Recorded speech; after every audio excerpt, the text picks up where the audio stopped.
ज्योतिष एकाग्र चैनल में ओम प्रकाश शर्मा आप सभी का हार्दिक स्वागत, हार्दिक अभिनंदन करता है। आज का जो प्रमुख विषय है वो आपके ससुराल स्तर से है, यानी कि आप जिस परिवार में मैरिज करने जा रहे हैं तो उस परिवार का स्तर आपसे हल्का होगा या ऊंचा होगा, या फिर जिसको आप जीवन साथी बनाने जा रहे हैं वो जीवन साथी क्या आपसे उच्च स्तर का होगा या आपसे निम्न स्तर का होगा, या वो जॉब करने वाली मिल सकती है, आदि आदि बातों पर हम विचार करने जा रहे हैं। तो ऐसे में अधिक विलंब न करते हुए अब आज मुख्य विषय पर आता हूँ। हमारे ज्योतिष शास्त्र के अनुसार सर्वप्रथम लग्न भाव और लग्न के स्वामी का बहुत ही महत्वपूर्ण रोल है। कितने ही बड़े बड़े राजयोग हों और यदि लग्नेश कमजोर हो जाएगा तो ऐसे में राजयोग का जो फल मिलना चाहिए वो पूरी तरह से फल नहीं मिल पाता है। ठीक इसी तरह से यदि आप अपने जीवन साथी के बारे में जानना चाह रहे हैं, आपका जिस परिवार से यानी कि ससुराल से संबंध बनने जा रहा है, यदि आप लड़की है तो जिस परिवार में आप जा रहे हैं तो वो ससुराल आपका किस तरह से आप ऊंचा होगा, क्या स्तर होगा, या फिर आप लड़का है मेल का चार्ट है तो मेल में आपकी पत्नी जो आ रही है वो किस घर से आ रही है, इसके बारे में लग्न भाव और लग्नेश का बहुत ही महत्वपूर्ण स्थान है। दूसरा जो आता है वो आता है आपके सप्तम भाव। लग्न से सीधा सातवां स्थान सप्तम भाव, जो कि आपके दाम्पत्य जीवन को दर्शाता है। आपका दाम्पत्य जीवन में सुख मिलेगा, दुख मिलेगा, सारी घटनाएं हैं, ये आपका सातवां स्थान बताता है। इसके अलावा कुछ ग्रह जो हैं वो ग्रह भी आपके ससुराल के स्तर को, आपके जीवन साथी के स्तर के चयन करने में काफ़ी मददगार होते हैं। तो सर्वप्रथम हम बात करते हैं लग्न की। लग्न भाव का स्वामी कोई भी हो सकता है, वो सूर्य से लेकर शनि तक कोई भी हो सकता है। तो ऐसे में लग्न भाव का स्वामी यदि उच्च का होकर या मित्र राशि में या फिर केंद्र या त्रिकोण में जितना ज़्यादा मजबूत होगा उतना ही उसके जीवन साथी के ससुराल का जो आप पत्नी लाना चाह रहे हैं वो पत्नी किस घर से आएगी। तो ऐसे में लग्न भाव का महत्वपूर्ण स्थान है, और लग्नेश यानी कि लग्न भाव का स्वामी जितना मजबूत होगा, जितना मजबूत होगा, पाप ग्रहों से दृष्ट नहीं होगा, तो ऐसे में ऐसा लग्नेश जो केंद्र में या त्रिकोण में, साथ ही मित्र राशि में, शत्रु राशि में नहीं होना चाहिए, पाप ग्रहों से पीड़ित नहीं होना चाहिए। तो ऐसे में ऐसे आपका जो ससुराल जो मिलेगा वो ससुराल का स्तर आपके स्तर से ऊंचा हो सकता है। ठीक इसके विपरीत यदि लग्न भाव का स्वामी नीच अवस्था में, चाहे वो केंद्र में बैठा हो या त्रिकोण में बैठा हो, नीच होगा, तो नीच होने के कारण आपके ससुराल का स्तर थोड़ा डाउन हो सकता है। और यही स्थिति यदि लग्न भाव का स्वामी त्रिक भाव में यानी कि 6, 8, 12 इनमें से किसी में स्थित होगा तो ऐसे में भी आपका जो ससुराल का जो स्तर है वो आपके स्तर से काफ़ी नीचा हो सकता है। ये जितना डिग्री वाइज या जितना कमज़ोर होगा वो उसके आधार पर हम गणना कर सकते हैं। तो ये दो फार्मूले मैंने आपको लग्नेश के बारे में बताया कि लग्नेश कितना मजबूत है और कितना कमज़ोर है, उसी से आपका ससुराल का स्तर यहाँ माना जाता है।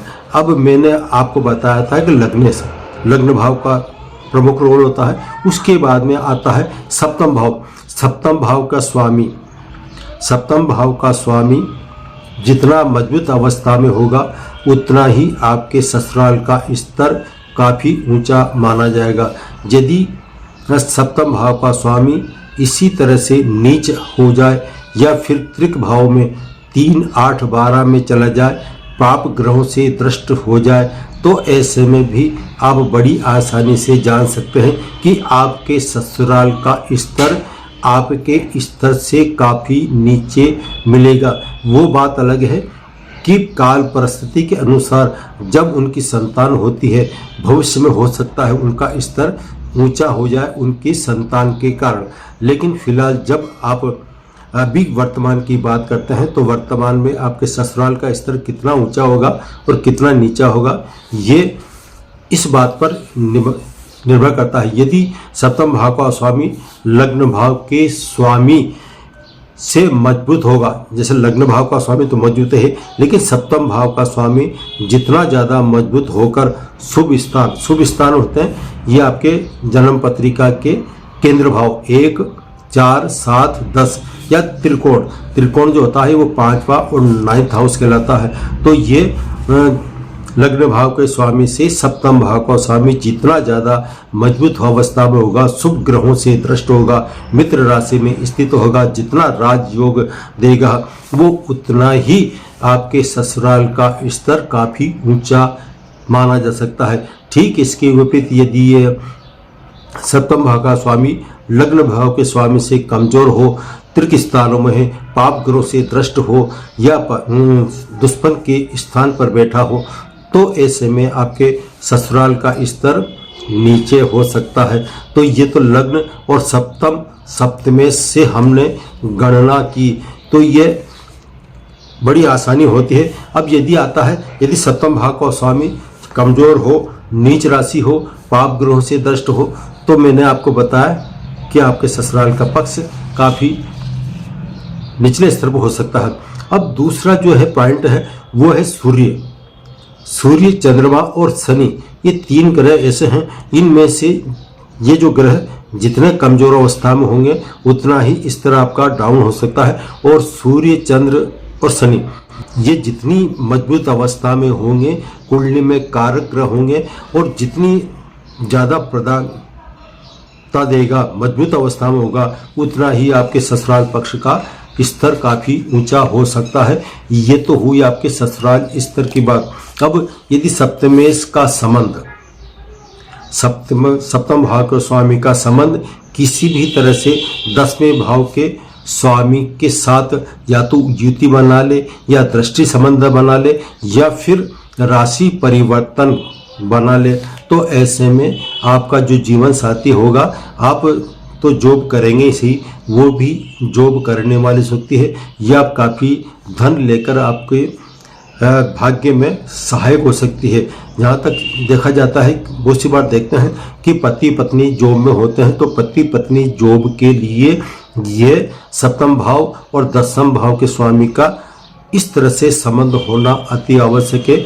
यदि ऐसा है तो निश्चित तौर पर आपका जो जीवन साथी है वो आपके साथ जॉब में धन कमाने में कंधे से कंधा मिलाकर चलने वाला सहायक हो सकता है। अब आता है सप्तम भाव में, यानी कि कुंडली के 7वें स्थान पर गुरु स्थित हो। गुरु हम धन कारक मानते हैं और ये गुरु जो है ये भाग्य कारक भी माना जाता है।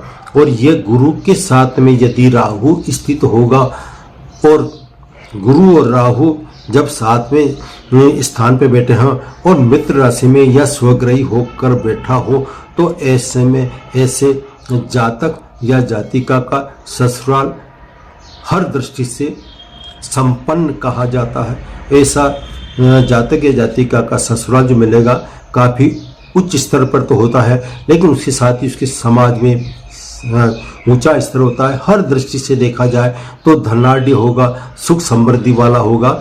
ये विशेषता होती है यदि सप्तम भाव में गुरु के साथ राहु स्थित हो, तो वो सर्वगुण संपन्न परिवार उसको मिलने की पूरी संभावना है।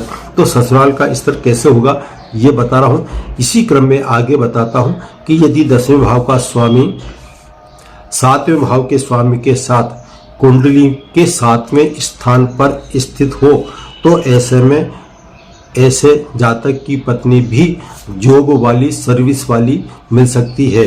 पापी ग्रहों का दृष्टि संबंध हो तो कुछ बाधाएं आ सकती है। ये बाधाएं आप अपने हिसाब से जब इनकी महादशा अंदर आती है, तो ऐसे में जो बाधा आ रही है उस बाधा को आप दूर करेंगे तो आपको काफ़ी राहत मिल सकती है। यानी कि आपका जीवन साथी इस योग्य है, जॉब करने योग्य है, लेकिन कुछ बाधा आ रही है, तो उस बाधा को दूर करने के लिए सरल से उपाय बताए गए हैं। अधिक जानकारी के लिए आप हमसे संपर्क कर सकते हैं। बड़ी आसानी से उन उपायों से पति और पत्नी एक साथ जॉब कर सकते हैं, सर्विस कर सकते हैं, अपना कैरियर बना सकते हैं। ये तो हुआ आपके ससुराल का स्तर और आपका स्तर किस तरह से होगा। आज इतना ही, फिर मिलेंगे नए सब्जेक्ट और नए टॉपिक के साथ। मैं अपनी वाणी को विराम दे रहा हूँ। यदि आप इस चैनल में नए आए हैं और आपको यह वीडियो अच्छा लगा है, तो अभी तक आपने मेरे चैनल को सब्सक्राइब नहीं किया है, तो प्लीज़ आत्मनिवेदन सब्सक्राइब कीजिए।